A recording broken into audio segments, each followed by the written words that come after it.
हमारा जन्मों जन्मों का प्यारे पुण्य उदय होता है, तब हमें भागवत श्रवण करने का अवसर मिलता है। और हमारे कई जन्मों के पुण्य उदय होते हैं, तब हमारे घर में एक भक्त पैदा होता है, एक भक्त पैदा होता है, एक वैष्णव पैदा होता है। संतानें सबके घर में हो सकती हैं, पर भक्त नहीं होता। आपके घर में एक भक्त भी आ गया तो समझना कि आपकी 31 पीढ़ियों की मुक्ति हो जाएगी। आज प्रसंग ये बताएंगे। कहते हैं अगर पुण्य उदय नहीं होते तो उनको ये जो विषय है, विषय के पोखर में गोता लगाते रहते हैं। आपके घर में भी काम होगा, ऐसा तो नहीं आपके पास काम नहीं, काम ही काम है, पर उस काम में से भी समय निकाल करके भगवान की कृपा है आप आ जाती हो, टाइम से आ जाती हो। अब और लोग भी आएंगे, उनके पास अभी उतना समय नहीं निकला। क्यों नहीं निकला? अब समय यहाँ नहीं निकला। घर में अगर है तो घर में कथा नहीं सुन रही है, घर में भजन नहीं कर रही है, घर में क्या है, विषयों में पोखर लगा रही है, विषय रूपी पोखर में डुबकी लगा रही है। घर के ही काम में तो लगी होगी, उस माया जाल में ही तो फंसी होगी, कहीं बेटे में, कहीं पति में, कहीं पत्नी में, कोई घर में, कोई पड़ोस में, कोई टीवी में। आजकल तो सबसे बढ़िया है टेलीविजन लगाते रहो। देखो अगर टेलीविजन से तुम्हारा उद्धार हो जाता तो गंगा जी साक्षात नहाने कोई नहीं जाता। गंगा जी तो टेलीविजन पर भी प्रवाहित हो रही है, लगा लो डुबकी।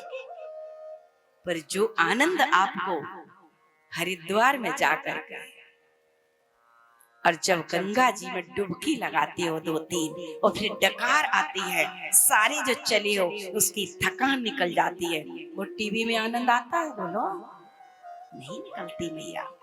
जो यहाँ नहीं आए हैं, कारण कुछ भी हो सकता है, वो विषयों के पोखर में गोता लगा रहे हैं।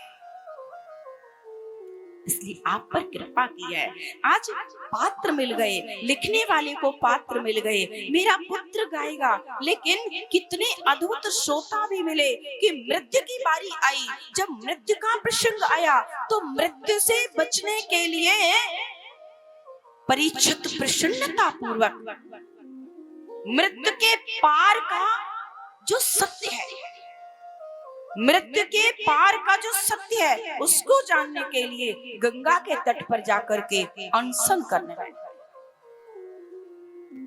क्या करने बैठ गए? अनशन करने बैठ गए।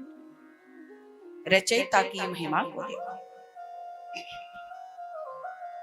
रचयिता की महिमा को देखो, देवियों गाने वाले की महिमा को देखो, और फिर श्रोता की महिमा को भी तो देखो कि वहां पर निष्कामता है, वहां पर निर्दोषता है, वहां पर सकाम भक्ति नहीं हो रही है, वहां निष्काम भक्ति। निष्काम भक्ति क्या है? जिसमें कोई बदले का भाव नहीं है, हमारा काम ठाकुर जी ये कर दो तब हम भक्ति करेंगे, नहीं, भक्ति कर रहे हैं। जो कार्य भगवान की प्रसन्नता के लिए किया जाए वो निष्काम भक्ति। जो सेवा ठाकुर जी की प्रसन्नता के लिए की जाए वो निष्काम भक्ति है। यहाँ सकाम भक्ति नहीं है, यहाँ निष्काम भक्ति है। यहाँ शरीर को बचाने का प्रयत्न नहीं किया जा रहा, यहाँ शरीर को, परीक्षित महाराज शरीर को बचाने का प्रयत्न नहीं कर रहे हैं। ये तो शरीर के बाद का जो परम सत्य है, शरीर के बाद का जो परम सत्य है, उसको जानने का प्रयत्न हो रहा है। और भगवान सुखदेव भगवान की सन्निधि में आज परीक्षित महाराज के पास बहुत सारे प्रश्न हैं, सृष्टि विषय। उन प्रश्नों का उत्तर दे रहे हैं श्री भगवान सुखदेव जी।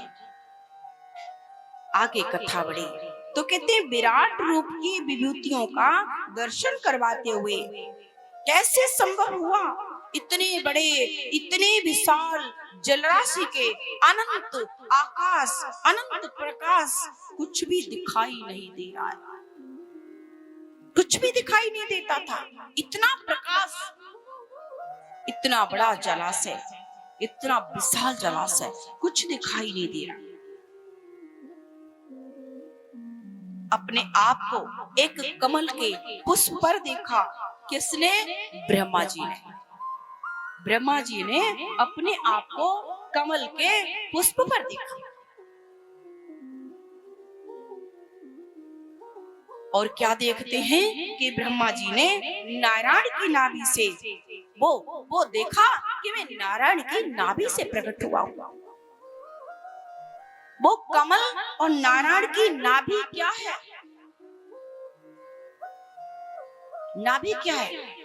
नाभि का अर्थ है कि ये नभ, नाभि का अर्थ है ये नभ, नभ माने आकाश। अब कल्पना करो कि भगवान की नाभि अगर आकाश के बराबर है तो सोचो भगवान की स्थिति क्या होगी, कितने विशाल होंगे। ये जो आकाश है ना, इतना बड़ा आकाश भगवान की नाभि बताई गई है। ये विशाल नभ, ये विशाल आकाश, ये विशाल नभ ही नारायण की नाभि है। अब आप कल्पना करते रहना कि नाभि अगर इतनी विशाल है तो भगवान कितने बड़े विशाल होंगे। नाम तुम्हारा तारनहारा, जाने कब दर्शन होगा। तेरी रचना कितनी सुंदर, तू कितना सुंदर होगा। आता है ना? बोलो दो लाइन। ओ नाम तुम्हारा तारणहारा, जाने कब दर्शन होगा। तेरी लीला कितनी सुंदर, बोलो भैया दीपक साथ में। तेरी लीला इतनी सुंदर, तो कितना सुंदर होगा। तेरी लीला इतनी सुंदर, तू कितना सुंदर होगा। तेरी लीला इतनी सुंदर, तो कितना सुंदर होगा। तेरी लीला इतनी सुंदर, तू कितना सुंदर होगा। नाम तुम्हारा तारणहारा, जाने कब दर्शन होगा। नाम तुम्हारा, बोलिए गाइए। कितना सुंदर होगा। नाम तुम्हारा तारणहारा, जाने कब दर्शन होगा। नाम तुम्हारा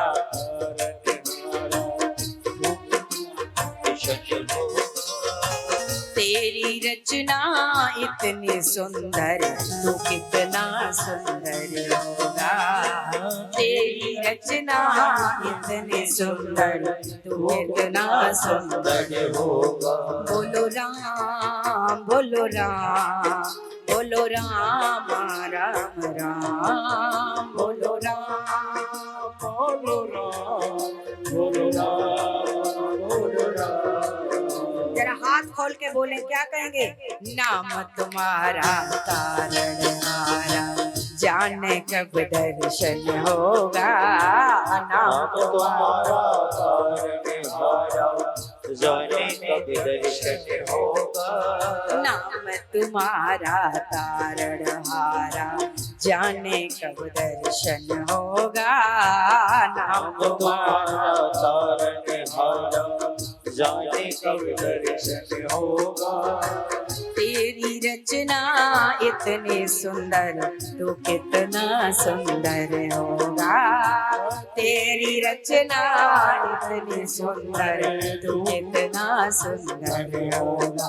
बोलो राम, बोलो राम, बोलो राम राम राम, बोलो राम, बोलो राम, बोलो राम राम राम, बोलो राम, बोलो राम, बोलो राम, बोलो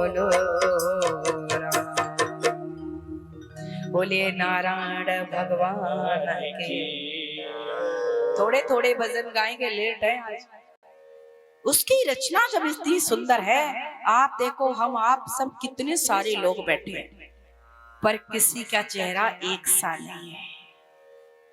एक माँ की कोख में जुड़वा बालक भी अगर होते हैं तो भी निशान बना देते हैं, ये छोटा है ये बड़ा है। एक माँ की संतान भी, एक पिता की संतान भी एक जैसे नहीं मिलेंगे। सोचिए भगवान के पास कितने सांचे होंगे, एक जैसे रंग नहीं होंगे।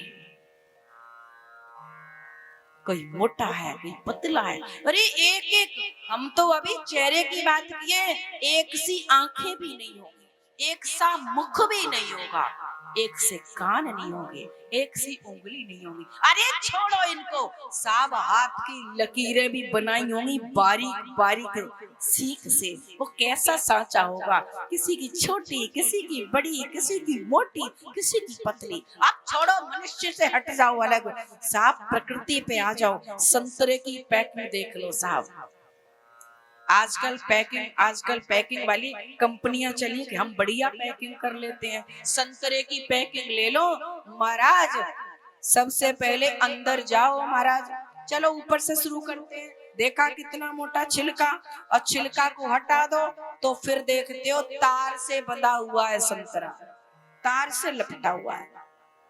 हम और आप लपेट सकते हो कैसे? तार से, धागे से लपटा हुआ है। फिर उसको खोलो, पीस को, एक एक पंखुड़ी को निकालो, उस पंखुड़ी को भी खोलो, ऊपर से स्किन लगी हुई है, उस पंखुड़ी को खोलो। जब पंखुड़ी के अंदर जाओगे महाराज तो फिर छोटी छोटी पंखुड़ी, उसके अंदर भी जाओ तो रस भरा है। क्या पैकिंग है! उस रस के अंदर भी बीज रखा है, इतना है भी। जूस कैसा है? एकदम रसदार मुलायम। संतरा कैसा है? मुलायम रसदार, और बीज कठोर। कोई बना सकेगा ऐसा? अब अनार की पैकिंग देख लो, मैं कितनी कितनी बोलूं साहब, कितनी कितनी बोलूं। अब दुनिया छोड़ो, नारियल का पानी देख लो, कहाँ नारियल का पेड़ लगा, महाराज गिर जाए तो जल गिरे भी नहीं, निकलता भी। क्या कभी कोई उस पौधे में या उस फल में कोई पानी भरता है? लेकिन देख लो पानी का नारियल, और कितना मीठा, किसी ने शक्कर डाली है।